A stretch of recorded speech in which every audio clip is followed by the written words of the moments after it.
Hello, everyone, and welcome to Microdosing. What's it all about? I'm Julie, and I will be your guide.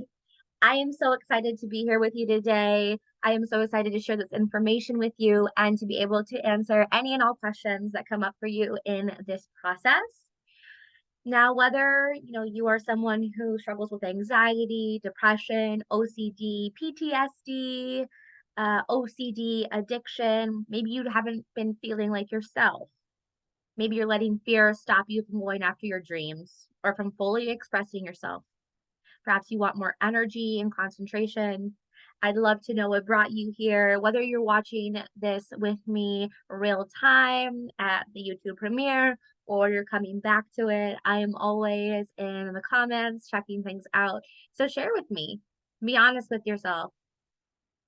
It's really powerful, first step, just to own it. Just to be able to say, I'm struggling.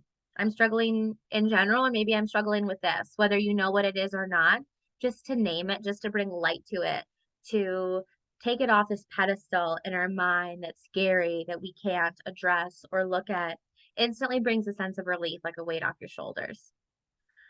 I'll own that I've been feeling a little weird lately. It's been a journey for me.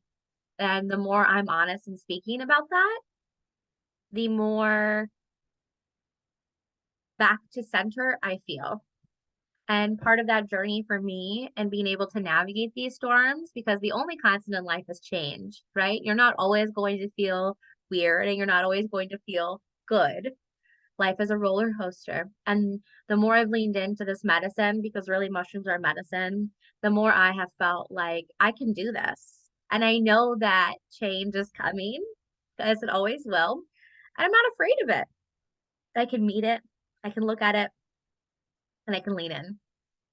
I can navigate it because of the power of psilocybin, of mushrooms, what we're here to talk about. I have some notes that I'm going to be sharing. So if you see me looking down, that's what I'm looking at. But there's a lot of information here to cover. Again, happy to answer any and all questions. I have some questions here that people often ask that I'm going to discuss at the end. But if anything else comes up for you, please let me know in the comments and I'll be happy to answer. Okay.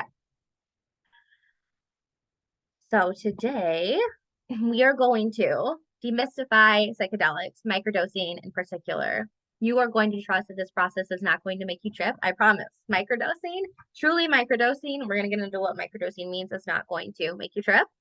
You are going to gain a new understanding of the power of microdosing, feel confident and empowered to make a decision whether this modality is right for you, and it's my intention that you experience incredible relief to know that there is a solution for you, a solution that doesn't leave you feeling like a zombie, a solution that actually works, that is quick, that is effective, that is sustainable, that is integratable, that can become a part of your life and make you feel really freaking good.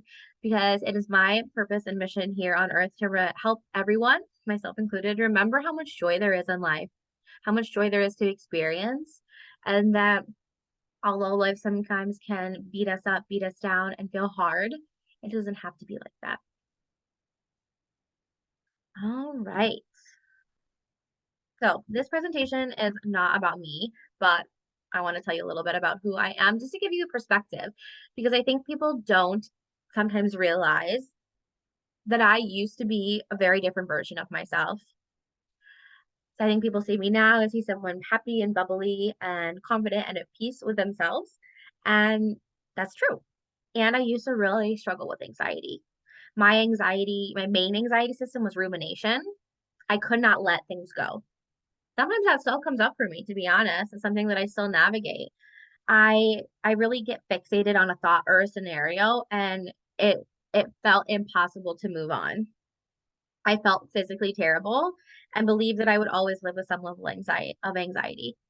And now, even though it's not perfect, I do feel like a mindset master. My self-talk is one of my best qualities. Because even though I still sometimes go to those places that are unsupportive, I'm quick to reframe. I'm quick to come back. I'm quick to shift and to notice the good. My life looks really different and in the best way possible. So if you can relate to any part of this and are ready to learn more about microdosing and how it can help you, buckle in. Let me know in the comments. Okay. I am so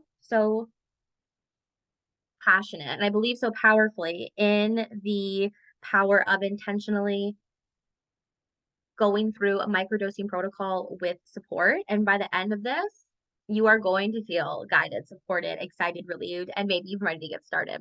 So here's a quick overview of what we're going to go through today. And I promise you that you aren't going to trip. I promise you that this is not scary. This isn't some drug thing.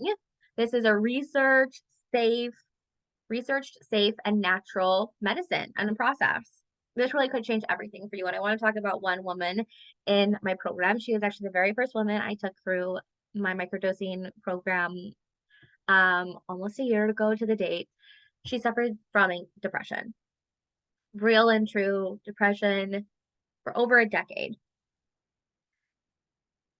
And I want to tell one piece of her story because it always sticks out to me so much. So she had this beautiful golden retriever, and she would speak about how she would get so depressed that she would not have the energy or the motivation to vacuum. And so she would go a month not vacuuming. She would go a month letting these piles of fluffy golden retriever hair pile up in her house. And she knew that it was gross and she knew she didn't like it. And it wasn't that she was lazy or unmotivated or, you know, a dirty person. She was hurting so badly inside that this was her reality. And microdosing changed all that for her. She sent me a couple messages I'm going to show you later, but she's a different person. She shared one message with me and she said something along the lines of, "Oh my God, it's a Friday morning. I just vacuumed my house. Who am I? Who am I?" What she was, who she was remembering who she really was, who she was always underneath all of that pain. She was coming back to herself. I like this analogy of a fridge we're going to get to later. She had dusted herself off. Maybe you've tried microdosing, maybe you haven't. My ask is that you stay curious and open in this process. Know that you are always getting exactly what you need. That's something you're going to hear me say a lot. Lean into the idea that there are no accidents. You're here for a reason. I truly believe that everything is happening for us and everything happens for a reason. And, my promise to you in return is that you'll leave feeling very knowledgeable on this topic and empowered to make a decision whether microdosing is right for you. So let's get started. So psychedelics. Psychedelics literally mean mind manifesting, mind creating, and we're going to see throughout this presentation why it is that psychedelics feel like creating a new mind. For most of us, what we know about things classified by the federal government as drugs or controlled substances is tainted by the history post the war on drugs, right? Post Nixon, post Reagan. But it hasn't always been like this. Back in the 50s and 60s, after one person went to Oaxaca, a region in Mexico, and sat with Maria Sabina, an indigenous leader who had been using psychedelics in mushrooms in particular in the tradition of the Aztec indigenous people. She was carrying on a tradition that had lasted for thousands of years. He introduced the mushrooms to the US, and that's when the scientific and psychiatric community began researching with psychedelics. It showed huge results for anxiety, depression, and mostly addiction, mostly alcoholism. It was largely regarded as a miracle drug because it wasn't until a popular researcher sensationalized LSD that psychedelics began to get a bad reputation. Everything requires context. When the counterculture in the 60s began to tout substances like psychedelics and LSD as all the rage, the world was in a major upheaval. The US was finally starting to wake up to this, interventionism, right? There was always the context of the US was doing the right thing, especially post World War II, post Nazi Germany. And then we finally began to question things like, what are we doing in Vietnam? Why are we in Korea? Right? What are we really looking to gain? Because it doesn't seem like we're doing this from the goodness of our own heart. So social and political revolutions were really taking hold, and psychedelics became the scapegoat to blame undesirable behavior on.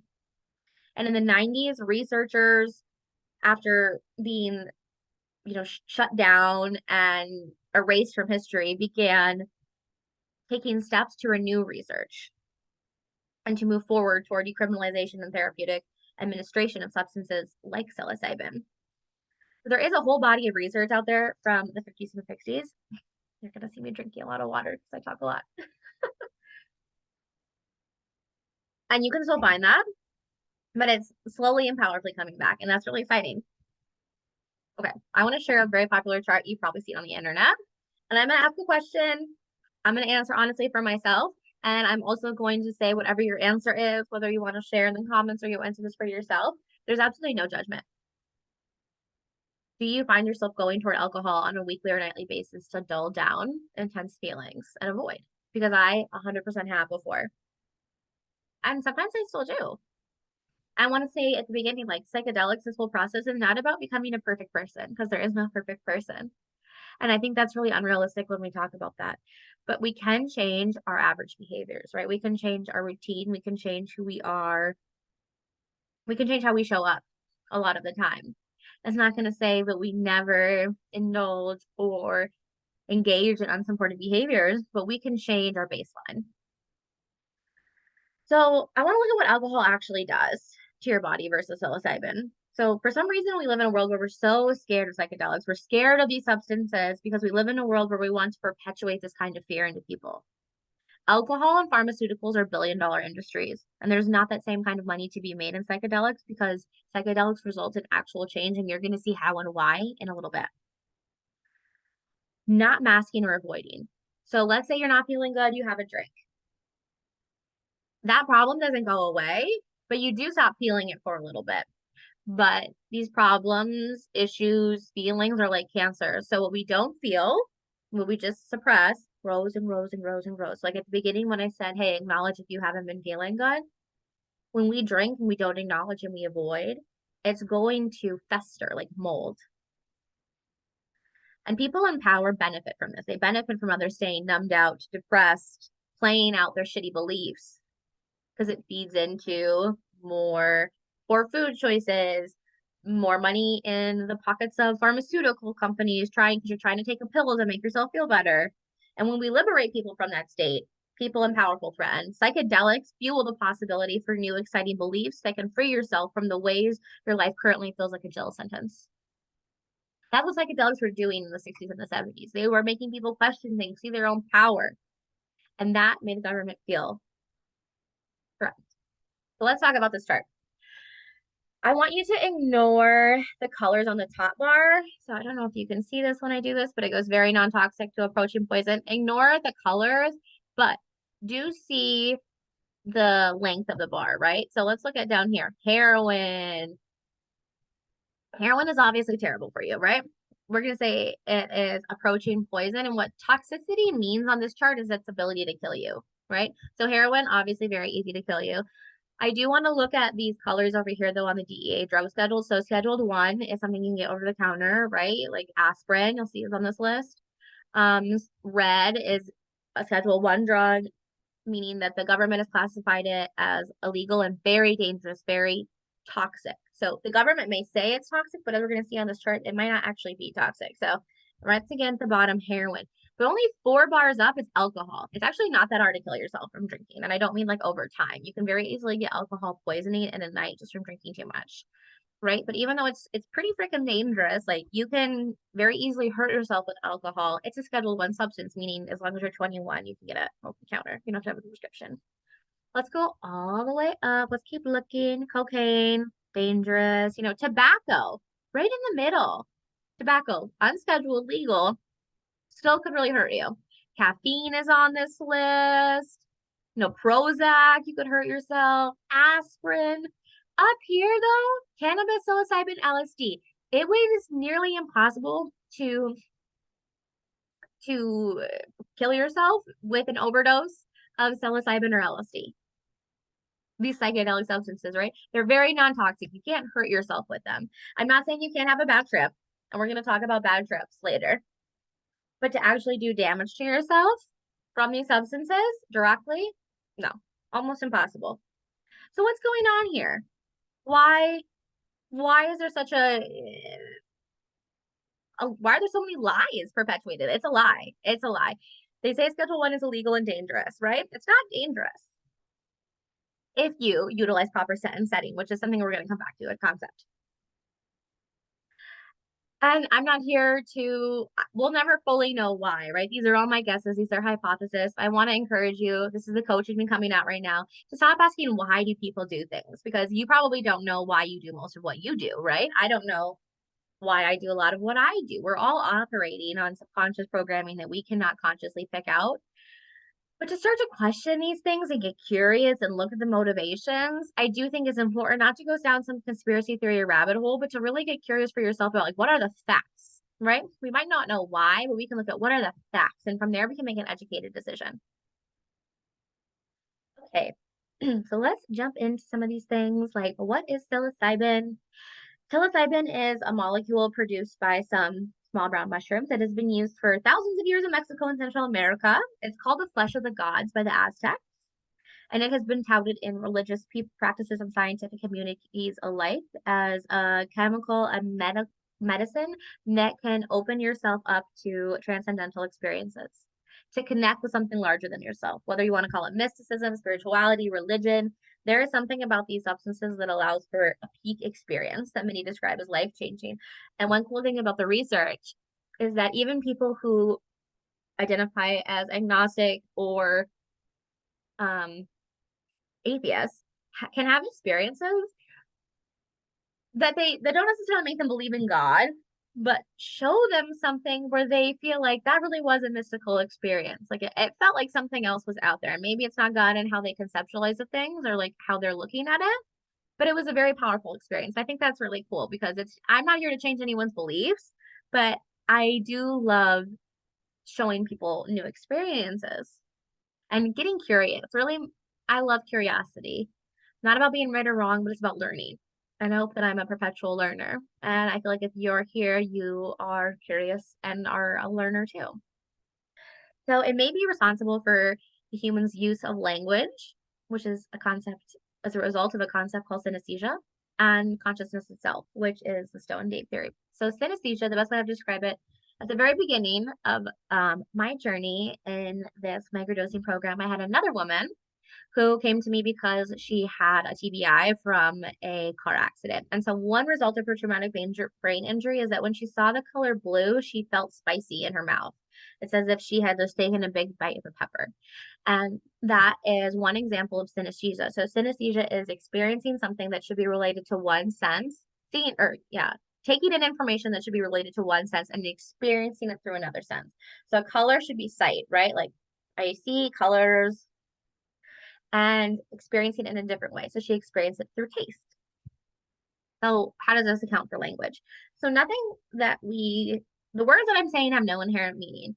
This thing is not a Yeti. It's not a cup. It's not whatever you want to call it. It's not even blue, right? It's like an object. And we've ascribed meaning to these sounds. We've created language to name objects that exist that we can see.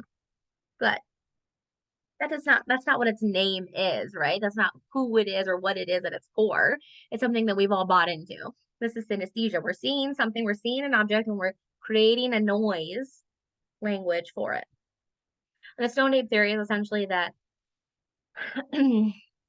hominids of the past ate mushrooms, and because mushrooms produce new neurons in a process called neurogenesis and fuel neural pathways in a process called neuroplasticity, it allowed for bigger minds that were eventually conscious and could think about thinking. So psilocybin creates new neural pathways, as I said, neuroplasticity. And when you think about neuroplasticity, we also want to think about neural pathways, like the creation of them, but also like, do they stick? That's a process we're going to come back to in this neuroplasticity little jam out. It increases entropy or chaos, and it quiets the default mode network. So more to come on these terms. Entropy. So entropy means chaos. And when I say that, most people are like, oh my God, I don't want that. We don't want chaos. But chaos is good for minds that experience anxiety, depression, OCD, and addiction because it means they're breaking out of unsupportive pathways. So this image on the left is a normal mind. And if you think about these lines that have a dark color, imagine them being like really deep ridges for individuals with anxiety, depression, etc. When we take psychedelics, we're increasing entropy in the brain. Look at all of these different connections and these possibilities. So what happens with individuals who experience anxiety, depression, all of those things is they get really deep ridges, right? They get like Paul Stamets, who we're going to talk about, has a great analogy that I'm going to use. He talks about the mind being like snow, right? So you're sledding in snow, and let's say someone's been sledding all day. And so when you get there, there's sort of like predetermined paths. And for people who experience anxiety and depression, all of these conditions over on the conditions on the left, um, their ridges, their snow pathways in their brain are super deep. And it's like the only way they can go down the hill. And so at the end of the hill are all those things like rumination, feeling bad about yourself, not being able to stop doing your compulsive behaviors, not being able to not drink. And it's because their ridges, the snow is so packed down and it's so cemented that there's only one way to go.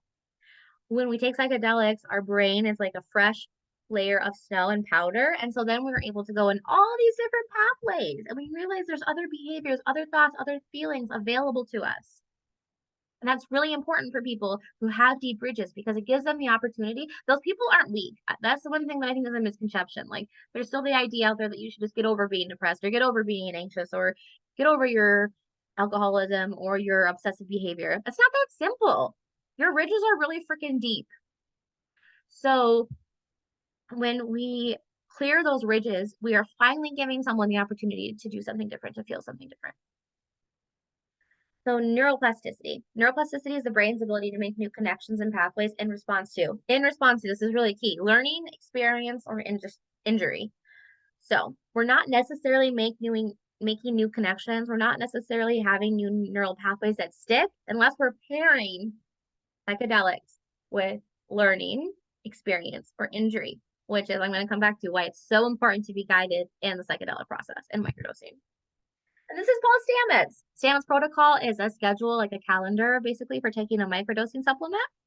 It was developed by Paul Stamets, who is really the father of mushrooms in all varieties in the United States. This is him, and this is the protocol that I suggest and that I follow in my guided microdosing program. This is my favorite thing about psychedelics. So let's dive right in. The default mode network. So the default mode network is all of these purple areas in our brain, right? Posterior cingulate, frontal cortex, and these are connected areas. So it's not just one area, but they're connected in our brain. And this is where our brain goes when we're like not actively thinking about something. So maybe you stopped listening to me and you're thinking about something else. When you're thinking about the other thing, your default mode network is activated. So it's where your mind goes to wander. It's often for people like anxious and depressed. It's you're playing out past scenarios, you're projecting future ones, you're thinking about worst case scenarios, and you're really playing victim, right? You're thinking like everyone's mad at me, everyone hates me, I'm not good enough, I can't do that. This is your victim mode of your brain. Okay, so we'll stop there for now with that. We're going to come back to this concept because it's really key. So remember that where your mind goes to wander is your default mode network. And so what happens when we use psychedelics, when we microdose, is this area quiets itself down. And we're going to come back to this. The default mode network is quiet. Okay. So we're going to talk about what microdosing is, what it isn't. Microdosing is a safe, constructive, and supportive means to beat anxiety, depression, increase your anxiety and creativity, and so much more when you use a structured protocol, right? Because in order for that neuroplasticity to really work, to happen, you get to pair it with new experiences, learning, or injury. We don't want to pair it with injury. Microdosing is not a hallucinogenic recreational experience. Again, nothing wrong with those things. They're not bad. Microdosing isn't necessarily good or bad, and macrodosing isn't good or bad, but that's not what this is. So I wanted to have someone describe what it felt like to them. And this is one experience. Everyone's experience is a little bit different. I can't tell how it's going to feel in your body, but she shared that it felt like her body was more relaxed, her mind could shut off, which remember your DMN, it literally was shutting off. She was just felt like embodied, right? She was not high or drunk because it's such a small dose. And because it's such a small dose, because you're not high or drunk, it's not an altered state. You can go to work, you can drive, you can interact with people. SS is someone who has a very corporate job, and she actually likes to take her microdosing supplement before work because she says that it makes her better at her job. Because we're not actually taking enough to have like a hallucination or an altered state, it will never result in a bad trip. If you've had a bad experience with psilocybin, a bad trip, I want to assure you that you are so safe. And it's my hope that the more we learn throughout this time together will help break that association for you because there is so much healing and magic available to you. So microdosing is the intentional process of taking a trace amount from 0.1 to 0.2 grams. That's what I recommend. You might hear as much as up to 0.5 grams. I don't recommend that because to me that is you're going to feel something. And this isn't about feeling anything. It's about getting the positive effects in our brain without feeling altered. So these substances quiet the DMN, increase entropy or chaos. We've already talked about why that's good, and they fuel neuroplasticity. And even if you don't have one of those things we talked about, anxiety, depression, even if you don't experience that, entropy is great if you're looking to boost creativity, to get novel solutions to persistent problems. Like all of these things are amazing for you, even if you don't experience those things. So taking a small amount means there's 0% risk of having a bad trip. But if we're not trying to get high, what are we doing? So the impact, I don't want to say effects, but the impact of microdosing and psilocybin in the brain is similar to what people want to experience with SSRIs. But with microdosing, there aren't negative side effects, and you don't feel like you don't have to worry about stopping taking your microdosing. It's like climbing a ladder. So here's my ladder analogy. And I'm saying this as someone who has taken Prozac in the past. When you take something like Prozac, you can't just stop taking it. You have to titrate off. It's dangerous to stop taking it. And when you do stop taking it, you lose all your progress. When you microdose, when you take psilocybin, it's like climbing a ladder. Whatever changes you're making from pairing the microdosing with the intentional learning and new experiences in order to fuel that neuroplasticity, you're keeping those gains. So if you want to stop it one day, it's totally safe to just stop. Nothing bad is going to happen to you if you one day stop. And you're also not going to lose those gains. You can keep those gains for up to 6 months to a year, which is, I think, great because that means you don't have to microdose all the time. You can go through it once and you can come back to it next year and maintain that same level. Or you can microdose, take your 2-week break. It's very important to take a break in between your protocols because you get to give your brain time to reset. And then you come back to it. It's consistent gains. I think that's so beautiful. Microdosing quiets the DMN. I told you we'd come back to this. So this is a Harvard research study that shows people are happiest not when they have a new car, not when they're romantically involved, but simply when they're present. Whenever we are in the DMN, we are inherently not present, right? Because we're thinking about something else. We're thinking about the past. We're thinking about a future scenario. We're thinking about what we want to have at lunch. So if our DMN is active and we're not present, that means we're not happy. It's called the default mode network because we spend quite a bit of time there. Actually, research shows that we spend 48% of our day in a DMN, in victim mode, not present. The more time you're in your DMN, the less time you are happier, the less joy you experience. More presence equals more happiness. And when we quiet the DMN, we get that more presence that will lead to more happiness. So the DMN quieting through the use of psychedelics quite literally makes you happier. And that's why I'm so lit up about this. That's why it makes me so passionate because I love the fact that you get to be happier. I really feel like we are all here to remember how much joy is accessible to us. And life, I like to think about us as fridges. This is roll with me here. So, you know how you get a new fridge and it's like all clean and shiny? But the fridge is kind of a weird place in your kitchen. You probably don't clean the top of your fridge a lot, right? I don't. And so then you're gonna realize the top of your fridge is this like dust layer, it's grimy, whatever, it's a little dirty. That's how life is. We're all brand new fridges when we come here, right? We're perfect. And life. We experience loss, perhaps abuse, trauma, bullying. We are told we're not good enough. We're told we're not pretty enough. We're told we're not smart enough. And we gather dust. Microdosing helps us clear out that dust and remember who the fuck we really are, which is amazing, wonderful, and worthy people. Let's see. So Because of the increase in entropy and that neuroplasticity, that potential for new neural pathways, when we pair that with intentional learning, we get real change. We finally stop thinking about ourselves as not good enough, not pretty enough, not thin enough, not smart enough. We finally start remembering who we are. And it's not like a one-off, because that's kind of what happens with people. People tell me they microdose and they didn't do it with sort of any experience or learning. And then it was just like a good day. It wasn't a new good life. When you pair it with intentional learning, you get a good life, not just a good day. And this is, again, coming back to that idea of ridges, as we saw in those, in that image, the ridges are really deep.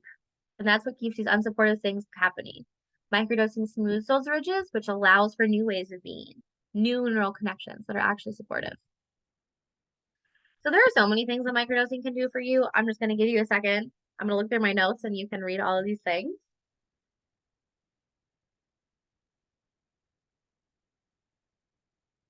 And I would love to know, if you want to drop it in the comments here, what you would love to use microdosing for.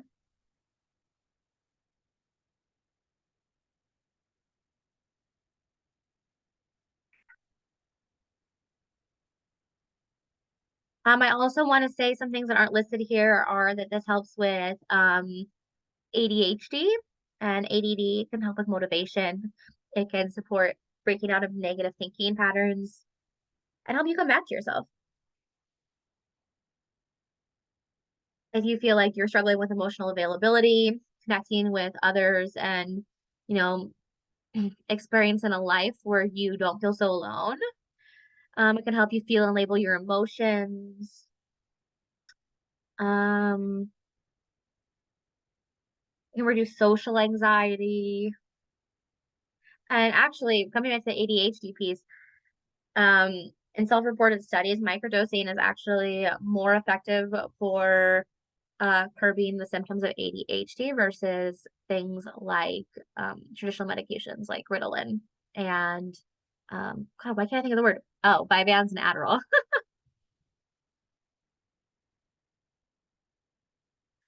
So this is for you if you feel like you're struggling with anxiety, depression, these things I've already talked about, ADHD, anything on the past page you would like to experience. And if you are someone who already experiences schizophrenia or psychosis or currently taking a medication that affects serotonin, please shoot me a message. The worst thing in my mind would be to increase symptoms like schizophrenia or psychosis, and we can talk about why, if you're already on a serotonin medication, this might not be the most effective path for you. Coming back to this idea of set and setting, this is a phrase that you'll hear a lot in the psychedelic world. It refers to mindset and environment. So the mindset and environment you are in when you take a psychedelic substance. When you optimize it, meaning you really control for it, it's supportive, you feel good about it, you reduce the possibility of a bad trip to like a negligible amount, and you allow for the experience to actually be healing and supportive. So most people describe their experiences with these substances as life-changing when setting is controlled for. That's why it's so important to be guided. When you increase your protocol, you're taking entropy and you're increasing the possibility for neuroplasticity, but without that guide for new neural pathways to stick, they just don't. It's like going to the gym, but eating McDonald's every day or taking steroids and not going to the gym. You're just not going to see the same benefits. And I think one thing that people also tell me is that they've tried microdosing before, but it made them feel emotional. And so they stopped because it was overwhelming. And that's because they didn't have the tools to guide themselves through those experiences. And that's what having a guide is all about. It's about feeling like you can manage it. And I just want to share these things because these are real people. These are real people, and this is what it's done for them. My dark days don't seem so dark anymore. Life seems brighter and more vibrant. I never knew this sort of inner peace truly existed, nor did I think it was possible.